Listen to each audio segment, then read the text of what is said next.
नमस्कार दर्शक बंधु आपण को आम चैनल को स्वागत।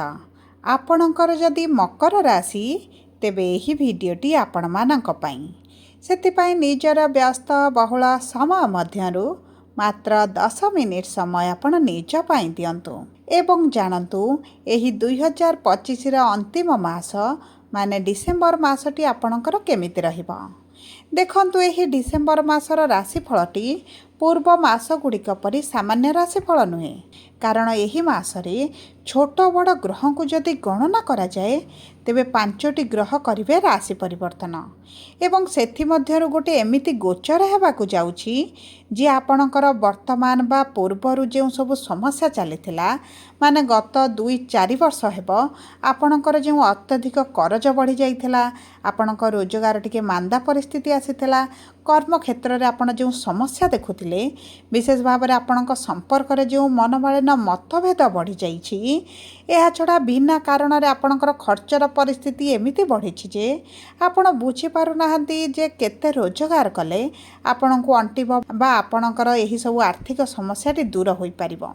सेतिपई चिंता करिवार आपणकर कौनसी भी आवश्यकता नाही, कारण एही डिसेंबर मासर राशिफल रे आपणकर सही ग्रह मानक परिवर्तन विषय रे जानिबे जे आपणको आपणक शक्ति विषय रे जणाइबो, माने आपणक जीवन रे किछि गोटे बड़ परिवर्तन करिबो। तेबे आसंतु जानिबा एही डिसेंबर मास कोन आनिछि परिवर्तन आपणक जीवन रे एवं विशेष भाव में केउ क्षेत्र गुड़िक परिवर्तन आनिबो।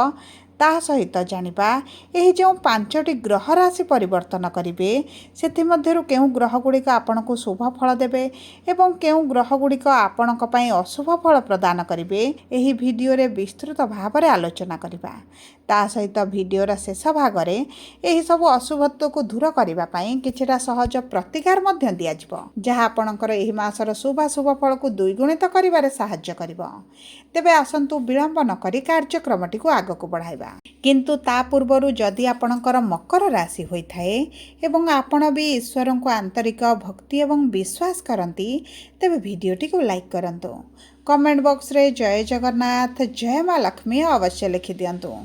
ता सहित आम सह जोगाजोग करिबा पई वीडियोर मध्य भाग रे एक व्हाट्सएप नंबर टी दिया जाइछि, जो नंबर साहाय्य रे आपण आम सह जोगाजोग करी निजर नूतन कुंडली प्रस्तुत करि परिबे, कुंडली विश्लेषण कराई परिबे, किंबा आपणकर चाकरी विवाह व्यवसाय प्रेम संपर्क शिक्षा स्वास्थ्य को नहीं किछि समस्या रहिछि ताहार सहजरे एवं स्वल्प मूल्य रे समाधान करि परिबे। एवं ताहा सहित जदि आपण आपणकर पर्सनल वार्षिक राशिफल जानिबा पई चाहुचंती एही 2026 रो केउ मास रे केउ घटना गुड़िक घटिबाकू जाउची एवं प्रत्येक मास रे कोन रहिछि आपणकर उपाय जहा आपणकर शुभ फल को द्विगुणित करिवो एवं जे सब घटना घटिबा पई जाउची ताहार प्रतिकार करिवो, तेबे आपण आम सह एही व्हाट्सएप नंबर रे जोगाजोग करंतु एवं आपणकर 2026 रा वार्षिक राशिफल रिपोर्ट बहुत कम मूल्य रे आपण आमठारु प्राप्त करि परिबे। सेति पई आपण आम सह वीडियो रे शेष पर्यंत जोड़ी होई रुहंतु एवं व्हाट्सएप नंबर माध्यम रे आम सह जोगाजोग करंतु। एबे आसंतु कार्यक्रमटी को आग को बढ़ाइबा एवं सर्वप्रथम जानिबा आपणकर राशि रे एही डिसेंबर मास 1 तारिख ठारू नवग्रहकर स्थिति किभଳି रहिबो। देखंतु आपणकर द्वितीय गृह रे राहु, तृतीय गृह रे शनि, सप्तम गृह रे देवगुरु बृहस्पति, अष्टम गृह रे केतु, दशम गृह रे बुध एवं एकादश गृह रे सूर्य मंगल शुक्र विराजमान करिसंती, जहा फल रे सेही गृह गुड़िक सेमानकर प्रभाव अधिक रहिबो। तेबे सर्वप्रथमे आसंतु जानिबा एही डिसेंबर मास 1 तारिख ठारू आपणक कर्मक्षेत्र चाकरी व्यवसाय किभଳି रहिबा पई जाउछि। देखंतु आपणकर कर्मर गृहर स्वामी हेउछंती शुक्र, जे आपणक लाभर गृह रे विराजमान करिसंती। ता सहित आपणक राशि स्वामी शनि आपणक तृतीय गृह रे गुरुंक राशि रे विराजमान करिसंती। तेबे देखंतु आपणक बुध जेहेतु दशम गृह रे विराजमान करिसंती एवं 6 डिसेंबर पर्यंत रहिबे, किंतु कर्मर स्वामी जेहेतु आपणकर 20 डिसेंबर पर्यंत आपणकर एकादश गृह रे रहिबे, आपणको निश्चित भाव में शुभ फल प्रदान करिवे। एही समय मध्य जदि आपण नूतन व्यवसाय आरंभ करती किंबा नूतन चाकरीर सन्धान रे अछंती तेबे मध्य आपनको चाकरी हो जिवार बहुत अधिक संभावना अछि।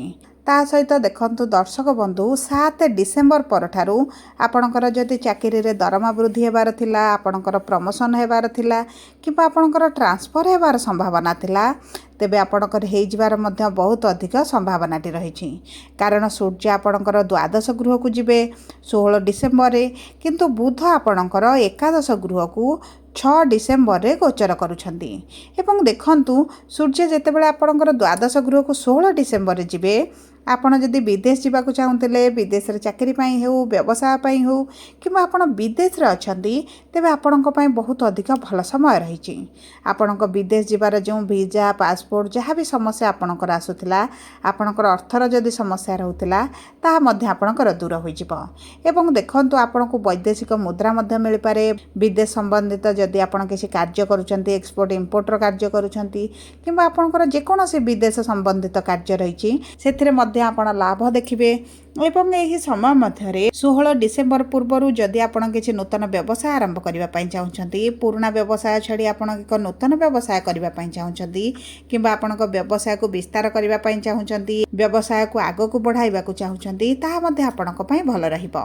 एवं देखंतु जदि आपण एही समय मध्य पुराना चाकरी छाड़ी नूतन चाकरी जॉइन करने चाहते, आपण को बहुत गुडे सुजोग आसुची, तेबे आपण हाथ छड़ा करंतु नाही। या मध्य आपणक पई बहुत अधिक लाभदायक रहिबो। एवं देखंतु आपणक कर्म क्षेत्र रे जदि आपणकर सहयोगी माने हुअन्तु, उच्च अधिकारी माने हुअन्तु, आपणक सहित शत्रुता करुथिले, आपणकर शत्रु वृद्धि घटितिले एवं विभिन्न प्रकार समस्या कारणरू आपणक कर्म क्षेत्र रे आपण असंतोष अनुभव करुथिले, तेबे चिंता करिवार कोनोसी भी आवश्यकता नाही। आपणक कर्मर गृहर स्वामी लाभर गृह रे थिबारु आपणकर समस्या गुडिक दूर होई जिवो। आपण कला बळ कौशल निजर कार्य को हासिल करि नेबे। एवं देखंतु आपणक सहित समते मित्रता आचरण करिवे। जदिओ आपणक पछपटे आपणक सहित शत्रुता करुछंती, आपणक विरुद्ध रे रहिछंती, आपणक विरुद्ध रे षडयंत्र करुछंती, तथापि बे आपणकर कोनोसी क्षति करि परिबे नाही। जदि आपणकर ऊपर किछि मिथ्या आरोप लागिछि, ता मध्य आपणकर समाधान होई जिवो।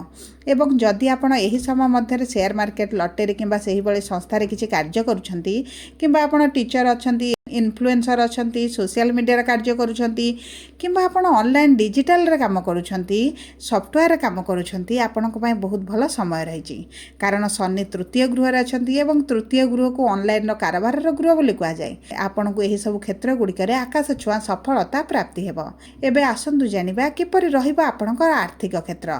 देखंतु आपणकर द्वितीय गृह हेउछि धनर गृह बा अर्थर गृह, एवं सेही गृह रे राहु विराजमान करिछंती।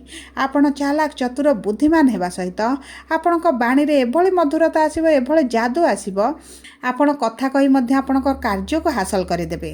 जो कार्य गुडिक आपणकर पूर्वरु पेंडिंग रहितला, आपणकर हेइ पारु नथला, सेही कार्य गुडिक मध्य हेबा आरंभ हेबो। एवं आपणकर आर्थिक क्षेत्र रे जो समस्या चलिछि, आपण अर्थ रोजगार करूछंती किंतु सेविंग होई पारुनी, एवं आपणकर ऋण बढ़िबारे लागिछि, आपणकर कर्ज बढ़ी जाउछि, आपण कर्ज सुचि पारु नांती, सेथिरे मध्य आपण शुभ परिवर्तन देखिबे। आपण निजर अर्थ को भविष्यत पई किछिटा कार्य रे इन्वेस्ट करि पारंती, आपणक भविष्यत पई सेविंग मध्य करि पारंती। एवं ताहा सहित एही समय सूर्य 16 डिसेम्बर पर जेतेबेले द्वादश गृह को जिबे, आपणकर टिके खर्च बढ़ी जिवो। आपण जदि चाहिबे भी आपणक खर्च को रोकिबा पई टिके आपणक पई समस्यादायक हेबो। आपण निज पई हेउ, परिवार वर्गक पई हेउ, आपण अर्थ खर्च करिबे आरंभ करिबे। ताहा सहित आपणकर मेडिकल रे मध्य किछिटा खर्च होई पारे। आपणक प्रियजनक पई हेउ, आपणक परिवार वर्ग रिलेटिव को पई हेउ, आपणकर मेडिकल को दौड़िबा को मध्य पड़ी पारे। सेति प्रति आपणको टिके दृष्टि देबा को पड़िबो। नचेत जदि आपणकर अर्थ कोनोसी जगह रे फसिकी रहिछि, आपणको एही समय मध्य मिलि जिबार संभावनाटी देखा जाउछि। आपणक प्रियजन हंतु, परिवार वर्ग हंतु, सरकारी स्तर रे हेउ, किंबा आपण जेकोनोसी स्तर रे आपणकर अर्थटी पेंडिंग रहिछि, फसिकी रहिछि, बाहर करि पारु नांती, सेही अर्थ आपणको मिलि जिवो। एबे आसंतु जानिबा किपरि रहिबा आपणक वैवाहिक संपर्क एवं विवाहर जोग। देखंतु आपणक सप्तम गृह रे देवगुरु बृहस्पति विराजमान करिसंती, एवं गुरु हेउचंती शुभ कार्यर, मंगलिक कार्यर कारक ग्रह। तेणुकरी समस्त मकर राशि व्यक्ति विशेषक पई बहुत अधिक शुभ समय रही विवाहर। यही समय मध्य आपणकर जदि पूर्वरु बहुत विवाह आसी भांगी जाउथिला, एवं जो मानकर विवाहर परिस्थिति देखा जाउ नथिला, बयस बढ़ीगलानी विवाह होई पारु नाही, सेही व्यक्ति मानकर मध्य यही समय मध्य विवाह होई जिवो। कारण गुरु दीर्घ 12 वर्ष पर आपणकर विवाह ବାହାର ଗୃହକୁ ଆସିଛନ୍ତି। ଆପଣଙ୍କର ମନପସନ୍ଦର ପ୍ରସ୍ତାବ ଯଦି ଆସୁନଥିଲା କିମ୍ବା ଆପଣଙ୍କର କୌଣସି କାରଣବଶତଃ ବିବାହ ଭାଙ୍ଗି ଯାଉଥିଲା, ଶେଷ ମୁହୂର୍ତ୍ତରେ ଆପଣଙ୍କ ବିବାହ ଅଟକି ରହୁଥିଲା, ଭାଙ୍ଗି ରହୁଥିଲା, ଦୀର୍ଘ ଦିନ ହେଲା ବିବାହଟି ପେଣ୍ଡିଂ ହୋଇ ରହିଛି, ହୋଇପାରୁନଥିଲା, ତେବେ ମଧ୍ୟ ଆପଣଙ୍କ ବିବାହ ହେବାର ବହୁତ ଅଧିକ ସମ୍ଭାବନା ରହିଛି। ତା ସହିତ ଦର୍ଶକ ବନ୍ଧୁ, ଯଦି ଆପଣ ପ୍ରେମ ବିବାହ କରିବା ପାଇଁ ଚାହୁଁଛନ୍ତି ଏବଂ ଘର ଲୋକଙ୍କର ସହମତି ମିଳୁନି, ତେବେ ମଧ୍ୟ ଆପଣଙ୍କର ପ୍ରେମ ବିବାହ ହୋଇପାରେ, ପରିବାର ଲୋକଙ୍କ ସହମତିରେ ହୋଇପାରେ। ଏବଂ ଆପଣ ଯଦି ଦ୍ୱିତୀୟ ବିବାହ କରିବା ପାଇଁ ଚାହୁଁଛନ୍ତି, ତାହା ମଧ୍ୟ ଆପଣଙ୍କ ପାଇଁ ଶୁଭଦାୟକ ରହିବ। ଏବଂ ଯେଉଁ ବୈବାହିକ ଦମ୍ପତିଙ୍କ ସମ୍ପର୍କ ଭିତରେ ମନମାଳିନ ମତଭେଦ ଚାଲିଥିଲା, ସେମାନଙ୍କର ସେହି ସବୁ ସମସ୍ୟା ଗୁଡ଼ିକ ଦୂର ହୋଇଯିବ। ପତି ପତ୍ନୀଙ୍କ ମଧ୍ୟରେ ବୁଝାମଣାଟି ବଢ଼ିଯିବ। ପରିବାରରେ ଯେଉଁ ଅସନ୍ତୋଷ ଆପଣ ଅନୁଭବ କରୁଥିଲେ, ପରିବାର ଭିତରେ ଆପଣ ଅଣନିଶ୍ୱାସୀ ଭଳି ଅନୁଭବ କରୁଥିଲେ, ଆପଣଙ୍କ ସମ୍ପର୍କରେ ତୃତୀୟ ଲୋକଙ୍କ ହସ୍ତକ୍ଷେପ ବଢ଼ିଯାଇଥିଲା ଭଳି ଅନୁଭବ କରୁଥିଲେ, ତେବେ ମଧ୍ୟ ଏହିସବୁ ସମସ୍ୟାରୁ ଆପଣ ବାହାରକୁ ଆସିବେ। ଏବେ ଆସନ୍ତୁ ଜାଣିବା କିପରି ରହିବ ଆପଣଙ୍କର ଶିକ୍ଷା ଏବଂ ସନ୍ତାନର ଯୋଗ ଏହି ଡିସେମ୍ବର ମାସ 1 ତାରିଖ ଠାରୁ। ଦେଖନ୍ତୁ, ଶୁକ୍ର ହେଉଛନ୍ତି ଆପଣଙ୍କ ପଞ୍ଚମ ଗୃହର ସ୍ୱାମୀ। ଶୁକ୍ର ଆପଣଙ୍କର ଏକାଦଶ ଗୃହରେ ବିରାଜମାନ କରିଛନ୍ତି ଏବଂ ପଞ୍ଚମ ଦୃଷ୍ଟି ଆପଣଙ୍କର ଶିକ୍ଷାର ଗୃହ ଉପରେ ପ୍ରଦାନ କରୁଛନ୍ତି। ତେଣୁକରି ଶିକ୍ଷା କ୍ଷେତ୍ରରେ ଆପଣ ଶୁଭ ପରିବର୍ତ୍ତନ ଦେଖିବେ। ତା ସହିତ ଗୁରୁଙ୍କର ଦୃଷ୍ଟି ଆପଣଙ୍କର ରାଶିକୁ ରହିଥିବାରୁ ଆପଣ ଯଦି ଏହି ସମୟ ମଧ୍ୟରେ କିଛି ସରକାରୀ ଚାକିରି ପାଇଁ ଇଣ୍ଟରଭ୍ୟୁ ଏଣ୍ଟ୍ରାନ୍ସ ଦିଅନ୍ତି, ପରୀକ୍ଷା ଦିଅନ୍ତି, ପ୍ରାଇଭେଟ୍ ଚାକିରିର କିଛି ପରୀକ୍ଷା ରହିଛି, ଆପଣଙ୍କୁ ବହୁତ ଅଧିକ ଶୁଭଫଳ ପ୍ରାପ୍ତି ହେବ। ଏବଂ ଗୁରୁ ଯେତେବେଳେ ଆପଣଙ୍କର ଦ୍ୱାଦଶ ଗୃହକୁ ଯିବେ, ଆପଣ ଶିକ୍ଷା ସମ୍ବନ୍ଧିତ ଯେକୌଣସି ବଡ଼ ନିଷ୍ପତ୍ତି ନେବେ, ଆପଣଙ୍କୁ ସେଥିରେ ସଫଳତା ପ୍ରାପ୍ତି ହେବ। ଏବଂ ଯେଉଁ ବ୍ୟକ୍ତିମାନେ ସନ୍ତାନ ପ୍ରାପ୍ତିରୁ ବଞ୍ଚିତ ରହିଥିଲେ, ସେମାନଙ୍କ ସନ୍ତାନ ପ୍ରାପ୍ତିର ବହୁତ ଅଧିକ ସମ୍ଭାବନାଟି ବଢ଼ିଯାଉଛି। ଆପଣ ଡାକ୍ତରଙ୍କ ସହ ଯୋଗାଯୋଗ କରି ବହୁତ ଗୁଡ଼ିଏ ପୂଜା ବିଧି ପାଠ କରିବା ପରେ ମଧ୍ୟ ଆପଣଙ୍କୁ ସନ୍ତାନ ପ୍ରାପ୍ତିରୁ ବଞ୍ଚିତ ରହିଥିଲେ, ତେବେ ଆପଣଙ୍କର ଚିନ୍ତା କରିବାର କୌଣସି ଆବଶ୍ୟକତା ନାହିଁ। ଆପଣଙ୍କ ସନ୍ତାନ ପ୍ରାପ୍ତିର ବହୁତ ଅଧିକ ଯୋଗ ବନୁଛି।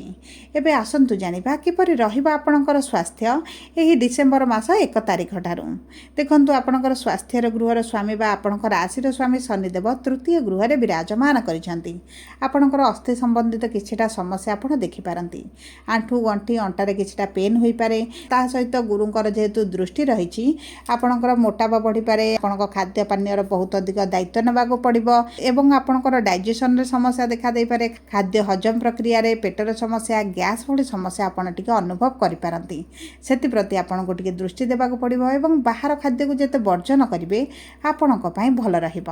ସବୁପରେ ଆପଣଙ୍କର ଶୁଭାଶୁଭ ଫଳକୁ ଦ୍ୱିଗୁଣିତ କରିବା ପାଇଁ ଆପଣ ପ୍ରତିଦିନ ଶନିଙ୍କର ବୀଜ ମନ୍ତ୍ର 108 ଥର ପାଠ କରନ୍ତୁ।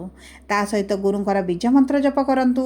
ଆପଣ କାଉଙ୍କୁ କିଛି ଖାଦ୍ୟ ଦିଅନ୍ତୁ ଏବଂ ଆର୍ଥିକ କ୍ଷେତ୍ରରେ ଶୁଭ ପରିବର୍ତ୍ତନ ପାଇଁ କୁକୁରଙ୍କୁ ଆପଣ କିଛି ବିସ୍କୁଟ୍ ଖାଇବା ପାଇଁ ଦିଅନ୍ତୁ। ଏହି ମାସରେ ଆପଣଙ୍କୁ ଶୁଭ ଫଳ ପ୍ରଦାନ କରିବେ। ଯଦି ଆପଣଙ୍କର ମକର ରାଶି ହୋଇଥାଏ, ତେବେ ଭିଡ଼ିଓଟି କିଭଳି ଲାଗିଲା କମେଣ୍ଟ ବକ୍ସରେ ଲେଖି ଜଣାନ୍ତୁ।